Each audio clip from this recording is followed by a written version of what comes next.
Jadi jangan ya pembelian pesawat alutsista itu jangan hanya karena selera para pemimpin saja. Gitu ya. Ya, Ya. harus selera nasional sesuai aturan perundang-undangan. Pembelian di Qatar itu dari Qatar itu ya sampai sekarang ini belum pernah dibahas di Komisi 1. Oh, belum ya, Pak ya? Belum. Ya. Ya, begitu. Itu ya. catatan pertama ya, Pak ya? Ya, jadi tidak pernah dipaparkan bahwa kami akan membeli 10 atau 11 unit dari Mirage 2000 itu ya dari Qatar atau bekas untuk dibeli di Indonesia.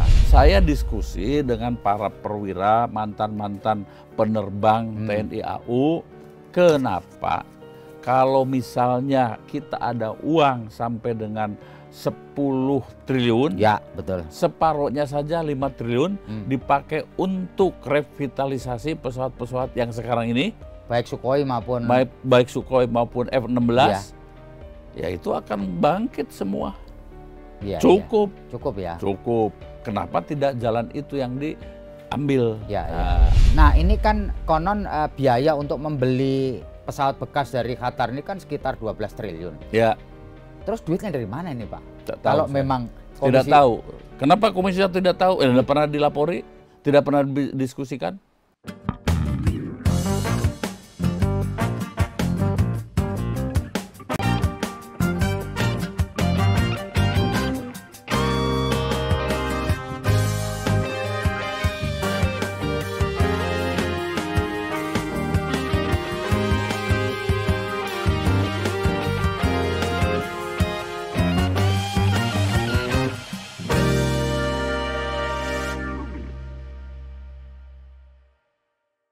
Assalamualaikum warahmatullahi wabarakatuh. Salam damai sejahtera buat kita semua. Om Swastiastu, Namo Buddhaya, dan salam kebajikan. Bertemu lagi dengan saya, Feby Mahendra Putra, Direktur Pemberitaan Tribun Network. Tribuners, pada hari ini, 17 Agustus 2023, Republik ini merayakan hari ulang tahun kemerdekaannya yang ke-78. Tentu kita semua berbangga bahwa selama 78 tahun merdeka ini, kita telah mempunyai satu negara yang luar biasa, dikenal di seluruh dunia, bahkan disebut-sebut sebagai negara yang pernah mempunyai kekuatan militer yang diperhitungkan di Asia dan di Asia Tenggara. Namun untuk ngobrolin soal pertahanan, di usia 78 tahun ini, apakah alutsista kita cukup ketika kita menghadapi konflik dengan negara asing? Telah hadir bersama dengan saya, Mayor Jenderal TNI Purnawirawan TB Hasanuddin, politisi dari PDI Perjuangan yang sudah malang melintang di DPR dan terutama di Komisi 1 yang mengurus soal pertahanan. Saya akan sapa beliau. Assalamualaikum Pak Hasanuddin. Waalaikumsalam warahmatullahi wabarakatuh. Luar biasa.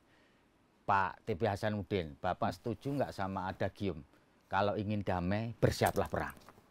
Saya setuju, tetapi kita harus juga memperhatikan bahwa sebuah negara bukan hanya butuh alat-alat perang saja, tapi alat kesehatan, makanan untuk rakyat, pendidikan untuk rakyat, dan sebagainya.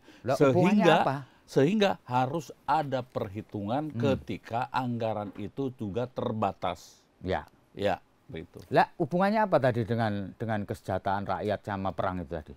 Ya sekarang begini, kalau kita hanya memikirkan perang saja, berarti kita lupa akan kesejahteraan, pendidikan, kesehatan rakyat. Kan harus sebagian baru dipakai untuk persiapan menjelang perang, sebagian besar lagi untuk kepentingan rakyat. Kecuali sesuai dengan undang-undang, ketika kita yakin pada suatu titik akan ada perang, baru kita mobilisasi persiapan untuk itu. Ya.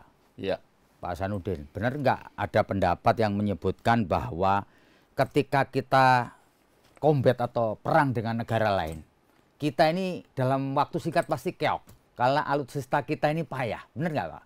Saya kira pendapat itu jelek. Ya. Jeleknya gimana? Ya harus dilihat musuhnya siapa dulu. Jangan asal kalau kita perang kalah dalam 3 hari. Siapa dulu musuhnya? Ya, ya, ya. Iya, begitu. Ya. Kalau hanya sekitar wilayah ASEAN ya, Asia Tenggara ya. Ya, Asia Tenggara mungkin 3 hari kita menang. Gitu ya. Iya, itu. Tapi kalau dibandingkan yang lebih kuat, ya kita, kalau menurut hemat saya, kita ini tidak mengenal perang 1, 2, 3 hari atau seminggu. Dalam doktrin Tentara Nasional Indonesia kita mengenal perang berlarut. Ya. Nah, jadi tidak ada orang yang mengatakan dalam 3 hari, 4 hari kalau kita perang kalah.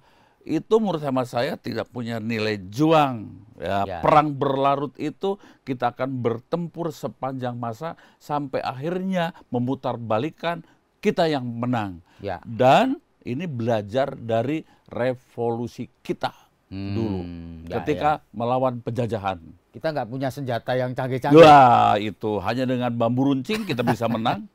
Iya. Iya, begitu. Pak, ada yang berpendapat bahwa ketika terjadi perang, pesawat kita ini nggak ada yang satupun yang siap untuk bertempur, Pak. Karena macam-macam sebab. Kalau itu yang namanya perang teknologi, mungkin ya. Nah, perang teknologi itu ada perang-perang terutama yang menggunakan alat perlengkapan yang memang tidak bisa dibuat dalam waktu segera. Ya, misalnya pesawat udara. Pesawat tempur, misalnya kapal perang, begitu ya. Tetapi perang itu kan bukan hanya di udara dan di laut, kita kan bisa bertempur di darat dan sebagainya sesuai dengan doktrinnya itu yang kita miliki, begitu. Tapi kalau mau berbicara juga pesawat, mohon maaf bukan pesawat, tapi kalau tentara kita lemah tidak juga, tidak juga. Kita ini ranking ke-15 di dunia. Loh. Ranking 15 di dunia. Kemudian kalau di wilayah Asia Tenggara ya pertama lah. Nomor 1 ya? Nomor 1 di Asia Tenggara. Kalau di Asia mungkin kita nomor 3 atau nomor 4 setelah India dan Jepang dan Cina, ya begitu. Kita masih cukup kuat. Nah, soal ini pembelian 1 skuadron Miris.5 dari Qatar ini. Dari Qatar. Ya, menurut Pak TP Hasanuddin, ini kan konon untuk memperkuat alutsista kita juga. Ya, begini ya. Jadi soal Qatar ini menjadi bahan pembicaraan. Betul. Oke, baik di lingkungan Komisi 1 maupun juga di lingkungan pengamat militer, juga di masyarakat. Mari kita lihat. Pembelian di Qatar itu, dari Qatar itu, ya sampai sekarang ini belum pernah dibahas di Komisi 1. Oh, belum ya Pak ya? Belum, ya begitu. Itu catatan pertama ya Pak ya? Ya, jadi tidak pernah dipaparkan bahwa kami akan membeli 10 atau 11 unit dari Mirage 2000 itu, ya, dari Qatar atau bekas untuk dibeli di Indonesia, begitu. Saya sendiri anggota Komisi 1 hanya mendapatkan informasi itu dari media. Lalu kami coba cari informasi bahwa pesawat itu pun itu akan dibeli dan itu sudah cukup tua. Oh, cukup tua. Lifetime-nya itu ya tinggal 10 tahun. 10 tahun ya. Ya, oke. Lalu saya dapat informasi dua, penjelasan dari Dinas Penerangan Kemenhan bahwa pembelian Mirage dari Qatar itu ya dalam rangka mengisi kekosongan ketika pesawat Rafale dari Prancis itu datang 3 tahun kemudian. Oke. Jadi sambil nunggu 3 tahun. Sambil nunggu 3 tahun, dari tahun sekarang ini 2023, 2026 baru datang kosong. Nah, begitu. Kekosongannya itu karena apa? Karena pesawat-pesawat kita ya tidak efektif seluruhnya bisa terbang. Oh, nggak bisa efektif ya? Karena maintenance-nya dan suku cadangnya. Oke. Karena jujur biaya pemeliharaannya juga kurang. Nah, oke ya. Tapi setelah itu kami dapat informasi pesawat Mirage dari Qatar itu juga tidak serta-merta sekarang dibeli. Bisa dikirim. Lalu mereka akan dulu reparasi dulu, pembelian dulu. Baru 2 tahun kemudian akan tiba. Kalau 2 tahun baru akan tiba, Lalu dari hari ini sampai 2 tahun kemudian pakai pesawat apa kita? Ya, ya, kosong juga ya. Kosong juga. Nah, saya diskusi dengan para perwira, mantan-mantan penerbang TNI AU, kenapa kalau misalnya kita ada uang sampai dengan 10 triliun, ya betul, separuhnya saja 5 triliun dipakai untuk revitalisasi pesawat-pesawat yang sekarang ini, baik Sukhoi maupun baik Sukhoi maupun F-16, ya itu akan bangkit semua. Ya, cukup, ya. Cukup ya. Cukup. Kenapa tidak jalan itu yang diambil? Ya, begitu. Nah ini kan konon biaya untuk membeli pesawat bekas dari Qatar ini kan sekitar 12 triliun. Ya. Terus duitnya dari mana ini Pak? Kalau memang komisi... Tidak tahu. Kenapa komisi tidak tahu? Tidak pernah dilapori? Tidak pernah didiskusikan? Jadi setiap anggaran harusnya kan lolos dulu di komisi 1 ya? Jadi setiap anggaran itu ada yang namanya, kayak begini nih.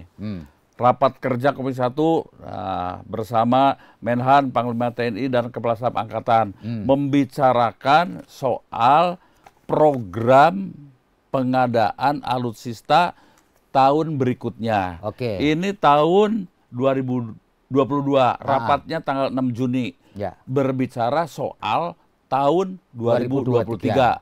Nah, Miraj itu kan diadakannya konon kontraknya 2023. Ya. Di buku ini tidak ada. Ya, gitu. Jadi saya mau bicara dari mana? Itu masalahnya ya Pak ya. Ya. Nah, lalu kalau sudah kontrak begitu itu menurut pengetahuan Pak TB Hasanuddin selama itu terus biayanya gimana kalau di rencana anggaran nggak ada itu? Tanya sama yang membuat kontrak aja. Oh, iya. Saya nggak tahu, saya tapi kalau, takut salah. Iya. Tapi untuk Rafale ada ya Pak? Kalau itu memang ada, ya, pernah dirapatkan sekilas tentang rencana pengadaan. Ya. Begitu, ya. Gitu. Kalau itu berarti Komisi 1 sudah setuju soal Rafale yang 3 tahun lagi mau dikirim tuh. Iya, sudah dibicarakan. Oke berarti ya, nggak ada masalah kalau itu ya. Iya, begitu. Karena itu pesawat baru lah ya.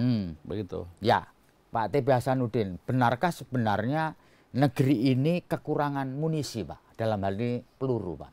Yang dipakai ketika satu saat nanti kita harus ya bertempur lah atau konflik dengan negara lain gitu. Kebutuhan bulanan atau tahunan munisi itu ya itu pada prinsipnya kebutuhannya untuk latihan dulu. Untuk latihan dulu ya. Latihan dulu. Ya. Kemudian baru untuk persiapan perang. Karena munisi ringan juga ada lifetime-nya. Expired-nya ya. Iya, expired-nya. Nggak bisa kalau kemudian dibiarkan bertahun-tahun juga ketika ditembakkan dia tidak akurat. Begitu ya. Jadi kita memang yang paling penting harus punya standar ya. Jumlah peluru untuk latihan dan dengan latihan itu prajurit memiliki kemampuan menembak yang baik ya dan terasah. Baik dan terasah. Jadi bisa untuk bertempur sewaktu-waktu. Nah, kalau jumlah munisi ya memang harus disesuaikan dalam artian ada hitungannya, tidak kemudian plek banyak, tidak terpakai, disimpan di gudang, expire juga mubazir. Begitu. Jadi itu ya.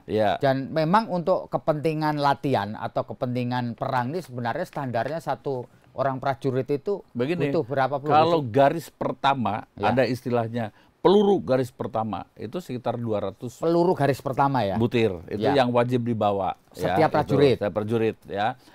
Tambah lagi nanti kalau penambahan ya begitu. Jadi kalau misalnya perangnya lama ya memang kita butuh peluru yang banyak ya. Tetapi let's say kita berpikiran untuk pelatihan saja dulu ya, pelatihan untuk para prajurit. Ya, prajurit itu membutuhkan skill untuk melakukan penembakan. Jadi kalau misalnya ya 6 bulan latihan, 6 bulan misalnya tidak melakukan latihan, artinya dalam jumlah tertentu dia mungkin butuh sekian ribu butir peluru untuk latihan saja. Ya. Tinggal mengalihkan saja jumlah prajurit berapa. Prajurit TNI ini kan sekitar 420-an ribu orang ya. Ya, tapi kan terbagi ada satuan tempur, satuan bantuan tempur, satuan administrasi. Jumlah dan volume latihan menembaknya itu berbeda. Kalau bagian administrasi, bagian hukum misalnya. Nggak perlu sering-sering ya? Ya, tidak perlu sering-sering lah. Tapi kalau bagian tempur, pasukan-pasukan yang paling depan, ya tentu harus lebih intensif. Nah, itu harus dihitung secara akurat dan itu menjadi sebuah program untuk pengadaan begitu. Dan sesungguhnya kalau untuk peluru ya istilahnya munisi kaliber ringan itu Pindad ya sudah mampu membuat dan mengadakannya. Dan senjata-senjata senapan perorangan senapan itu terbaik di dunia kita. Gitu ya, Pak? Iya, sudah sekian kali pertandingan prajurit dengan senjata itu, kita berkali-kali menang, tak terkalahkan. Iya. Dunia loh ya, juara dunia. Jadi orangnya hebat, senjatanya hebat. Senjatanya hebat. Sampai dari negara asing itu membongkar ada apa ini? Kok bisa seakurat itu dalam menembaknya? Dibongkar. Dikira ada alat-alat lain dan sebagainya, ternyata tidak. Ya manual biasa saja. Iya, begitu. Pak, ini ada cerita bahwa kapal-kapal selam kita yang dibeli dari Korea Selatan dan seterusnya itu nggak bisa nyelam, Pak. Jadi ada kapal selam nggak bisa nyelam. Bapak pernah dengar itu nggak? Iya, dengar sekali. Dengar sekali itu dengarnya cuma sekali loh, Pak. Iya, berkali-kali lah kalau gitu saya. Gini, jadi saya sudah diskusi. Memang ya kapal selam yang sekarang ini kan dalam tahap pembangunan. Itu ya.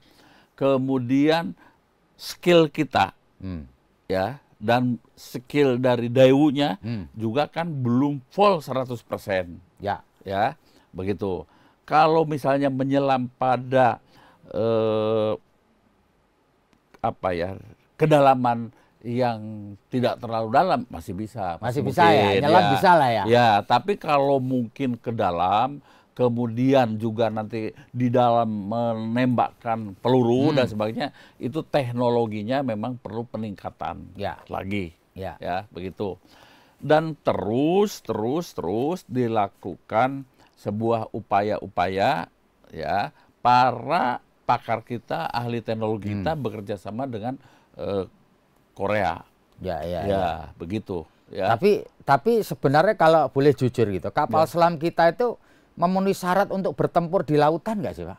Kan tadi kan kalau kedalaman tertentu dia nggak mampu gitu ya. Begini, didesain kapal itu, kelas U-boat itu, memang untuk bertempur di tempat yang lebih dalam. Cocok untuk perairan Indonesia.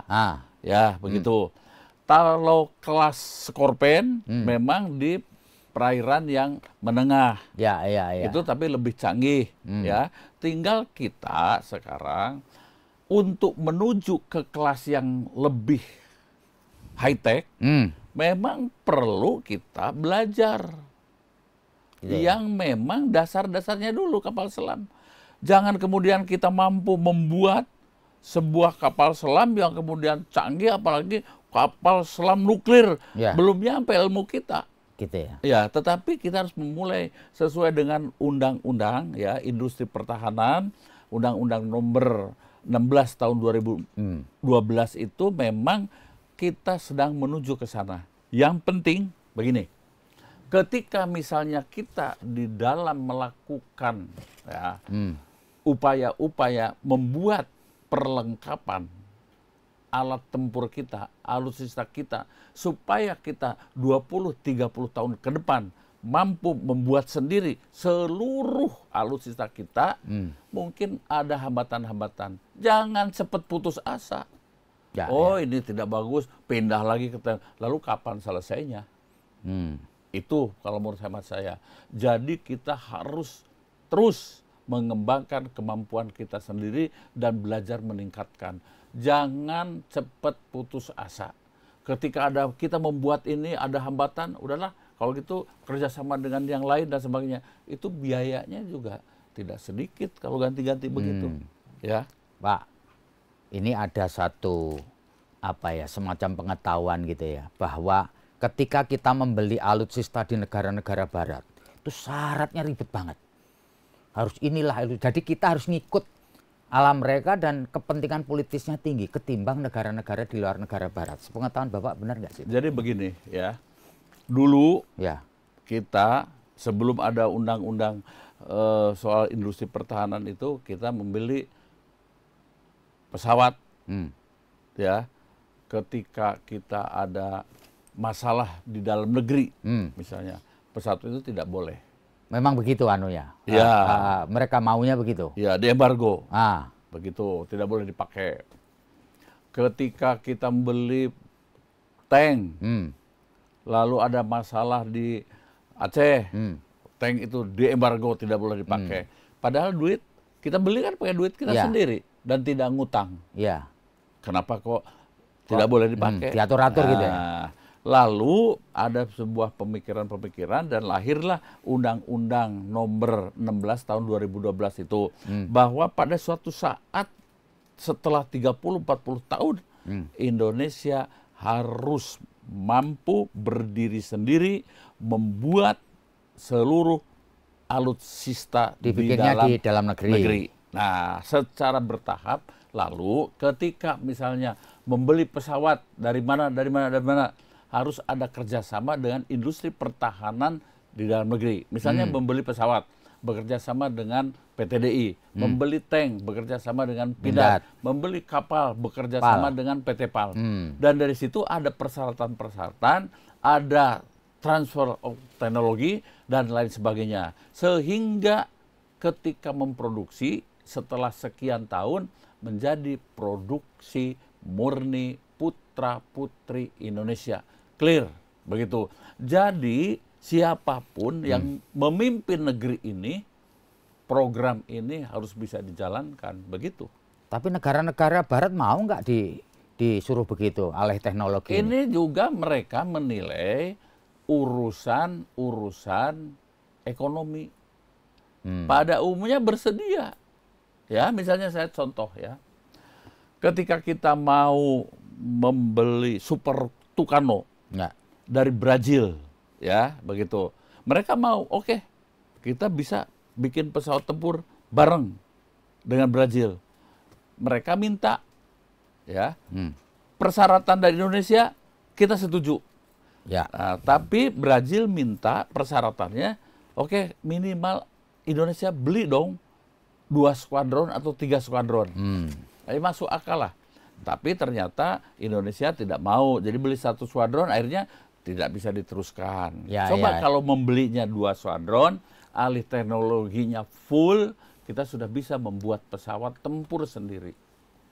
Nah, itu kendalanya ya. Itu kendalanya. Begitu. Jadi jangan ya pembelian pesawat alutsista itu jangan hanya karena selera para pemimpin saja. Gitu ya? Ya. Harus selera nasional sesuai aturan perundang-undangan. Begitu. Ya. Pak TB, benar nggak sih dalam proses pembelian alutsista ini cashback-nya itu gila-gilaan gitu? Sulit dibuktikan. Ya, sulit dibuktikan. Saya tidak mau suudzon, ya begitu. Tapi misalnya begini, ambil contoh saja, membeli pesawat Qatar Mirage, itu kan pesawat tua. Oke lah, ya kalau memang harus sudah kakek-kakek harus kita beli ya sudah ya.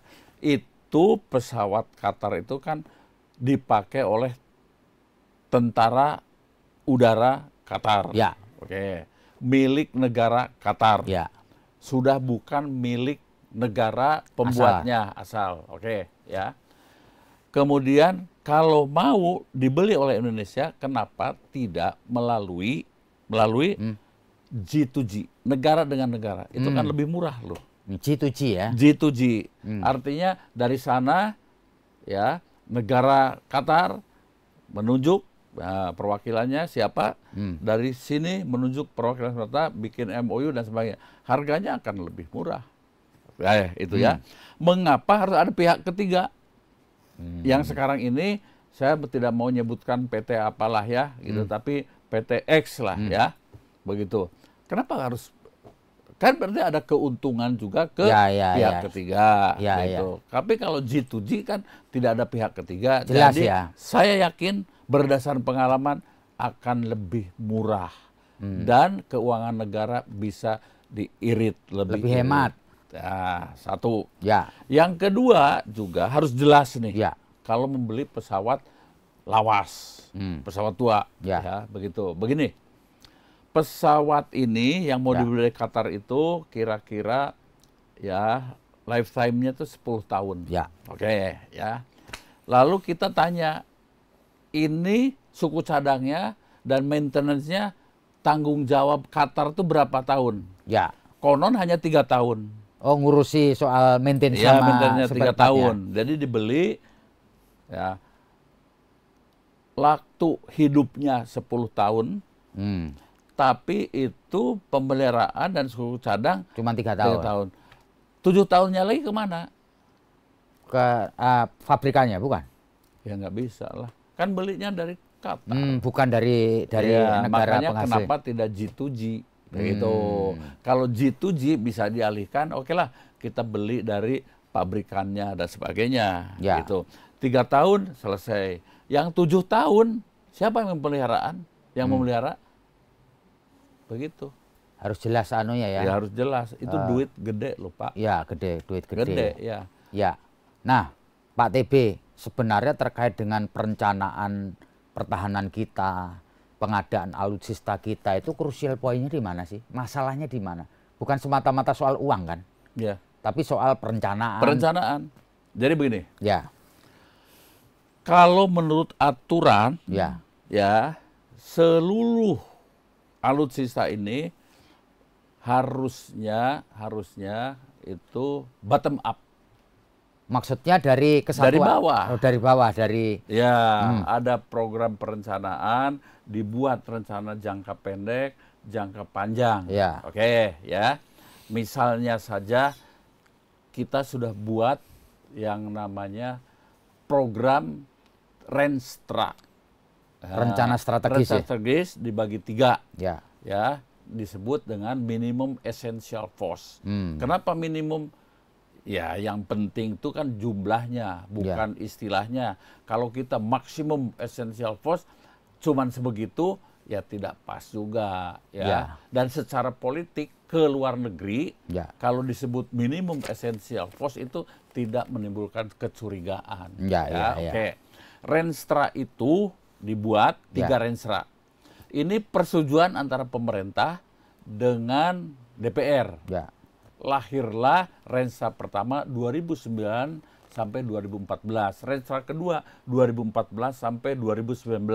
Renstra ketiga 2019 sampai 2024. Ya.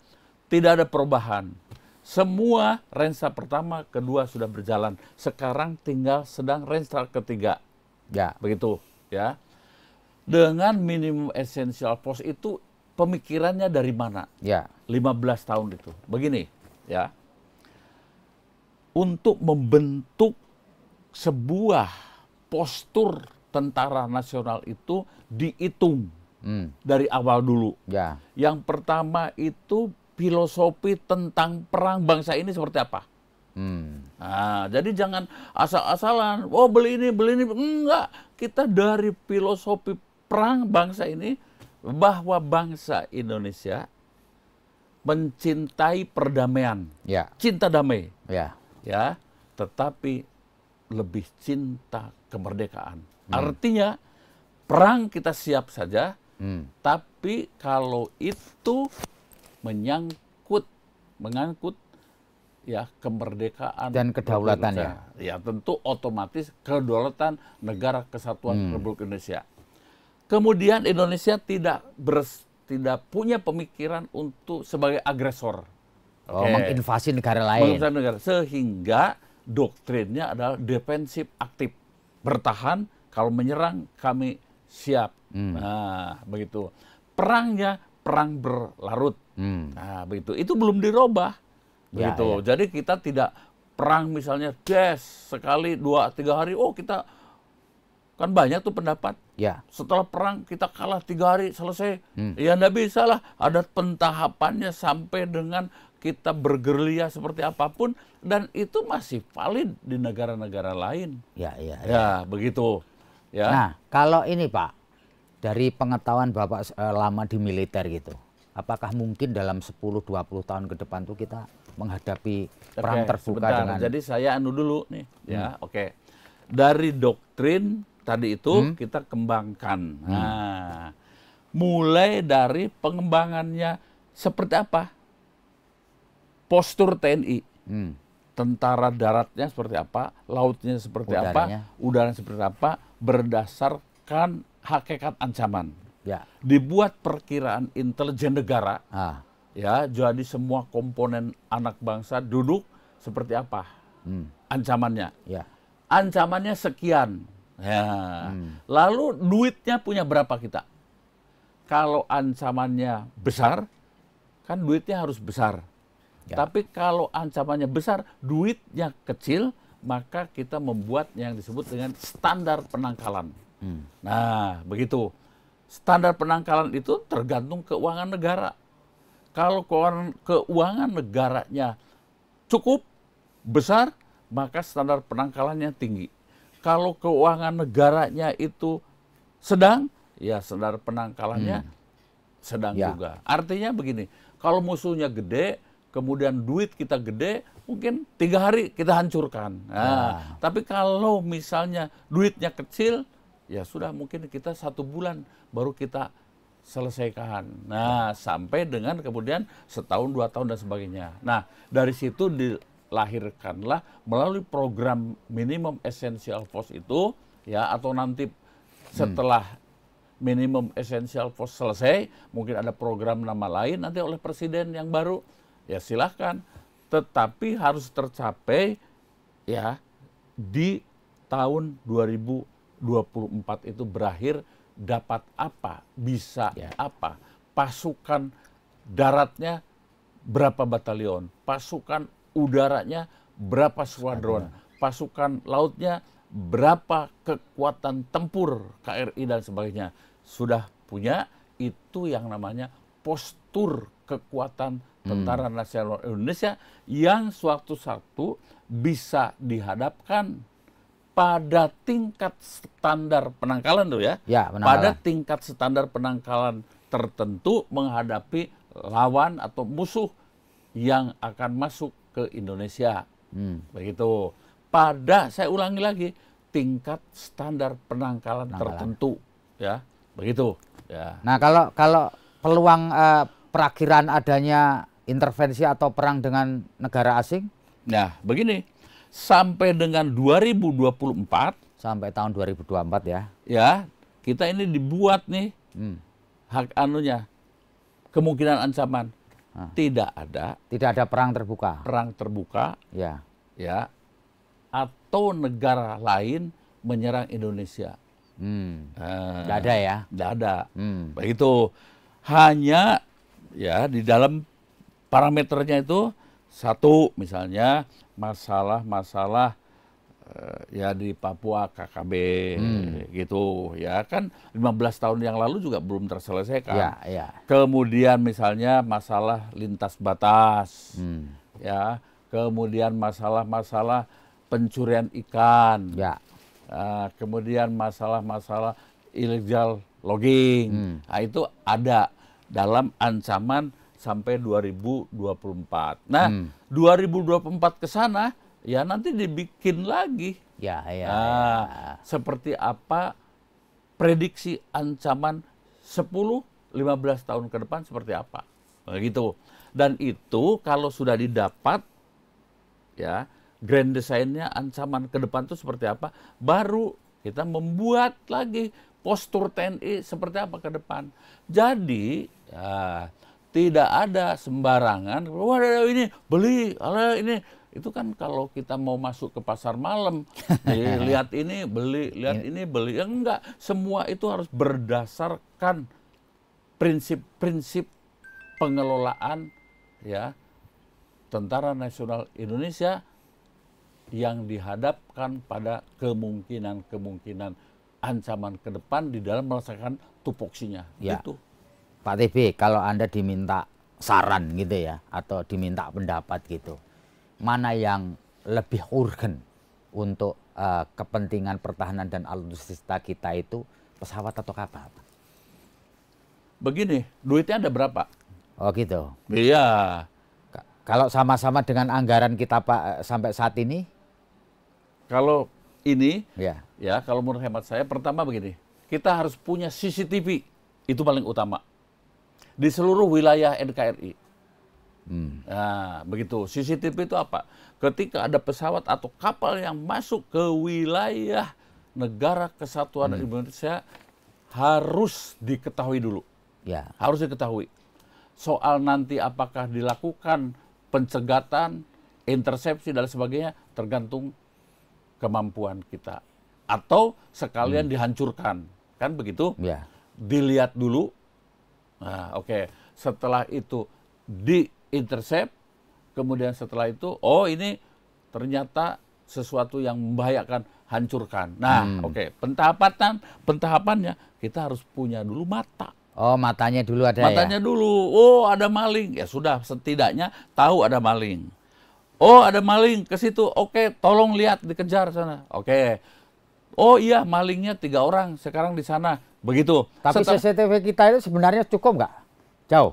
Iya, sekarang sedang dibangun. Ya. Nah, jadi misalnya ya di CCTV di Angkatan Udara, ya untuk udara radar.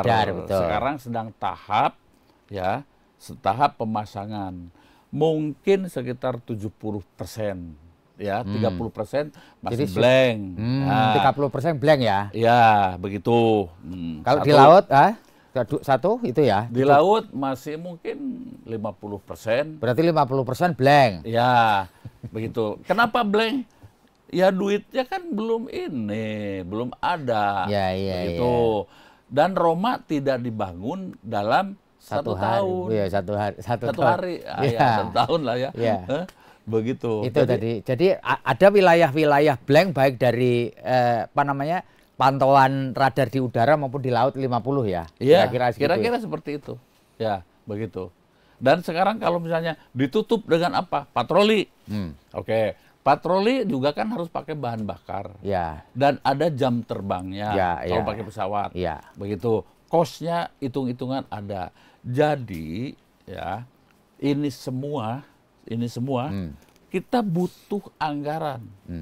Tetapi juga jangan egois bahwa oh ini tentara harus maju, harus ini. Yes, saya setuju. Apalagi saya mantan prajurit. Ya. Tetapi kan kita masih banyak orang yang bodoh, harus sekolahkan. Ya, ada yang tidak bisa ke SMA, ya kita buka SMA di kecamatan-kecamatan. Tidak semua kecamatan di Indonesia ini punya SMA. Jadi penumpukan orang tidak lanjut sekolah itu ada di desa-desa. Juga tidak semua petani itu bisa makan. Ya, sehingga mungkin harus ada upaya-upaya lain yang memang harus dikembangkan dalam upaya pemenuhan pangan untuk rakyat. Dan tahun depan sudah dicanangkan sekitar 137 triliun. Itu sama dengan anggaran TNI, ya, Kemenhan selama 1 tahun juga. Artinya begini, rakyat perlu makan, rakyat perlu kesehatan, rakyat perlu pendidikan, tapi rakyat juga perlu perlindungan dari Tentara Nasional Indonesia. Semua penting, semua penting. Ini pertanyaan terakhir saya, Pak TB.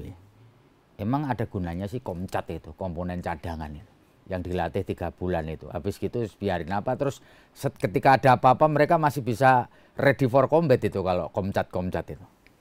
Begini, kalau menurut undang-undang, ada undang-undangnya. Tetapi kalau saya dari pribadi, ya belum terlalu mendesak. Oh, belum terlalu mendesak. Bikin program Komcat itu. Komcat itu, ya. Di negara-negara lain mobilisasi itu ya rutin ada, dan juga ada ketika mobilisasi ada ancaman. Kan clash fisik atau pertempuran dengan negara tetangga atau situasi itu kan mungkin 6 bulan sudah bisa terbaca dengan data intelijen yang canggih. Oh, ini kok begini. Lalu ada kegiatan ini. Oke. Kita baru mobilisasi Komcat itu. Dilatih 1 bulan siap, dan itu hanya komponen cadangan membackup Tentara Nasional Indonesia. Yang paling penting menurut hemat saya adalah TNI itu jangan dibebani dengan urusan-urusan makan, minum, dan gizinya. Ya, begitu. Jadi dia harus memiliki asupan gizi yang cukup. Begitu. Sehingga para komandan bisa melatih dia secara optimal. Latihan 6 jam sehari. Itu kan harus punya asupan yang cukup, bagus. Kalau kita dilatih seperti binaragawan, kalau juga tidak ada asupan-asupan vitamin, daging, dan lain-lain, susu, telur, ya badannya habis lah. Begitu. Tapi kalau ada asupan yang bagus, dia bisa mengangkat 200 kilo dan sebagainya, menjadi atlet yang baik. Nah, Tentara Nasional Indonesia juga begitu. Dia biarkan dia berlatih. Dan berlatih. Kemudian bertempur dan menang. Begitu. Nah, asupannya, jumlah latihan, biaya latihan, dan untuk makan sehari-hari, dia harus bagus. Begitu. Jadi, sama, kalau kita, jangankan tentara. Begitu.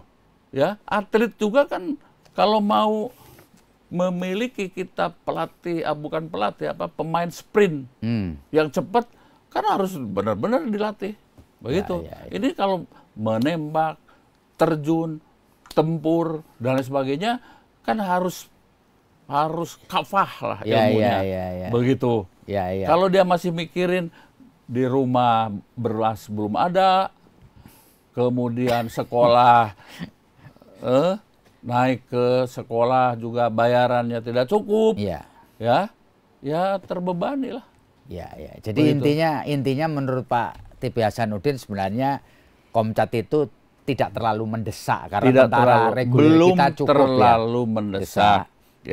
Lebih baik kita tingkatkan anggaran itu, kemampuan prajurit dan asupan kesejahteraan untuk prajurit. Karena Pak, seperti apapun alat yang namanya persenjataan, alutsista itu canggih, the man behind the gun juga harus diurusinya. Begitu. Baik, Tribuners, kita sudah dapat pengetahuan dari Pak TB Hasanuddin, ini mantan perwira tinggi TNI Angkatan Darat, lama di Komisi 1, dan di kemerdekaan kita yang ke-78 ini nampaknya kita harus tetap optimis ya Pak bahwa perang bukan hanya soal alutsista tapi lebih dari itu. Komplek deh pokoknya. Demikian, saya Feby Mahendra Putra pamit undur diri. Pak TB, terima kasih banyak. Terima kasih. Assalamualaikum warahmatullahi wabarakatuh. Salam damai sejahtera buat kita semua. Om Santi Santi Om, Namo Buddhaya, dan sekali lagi jangan lupa bahagia.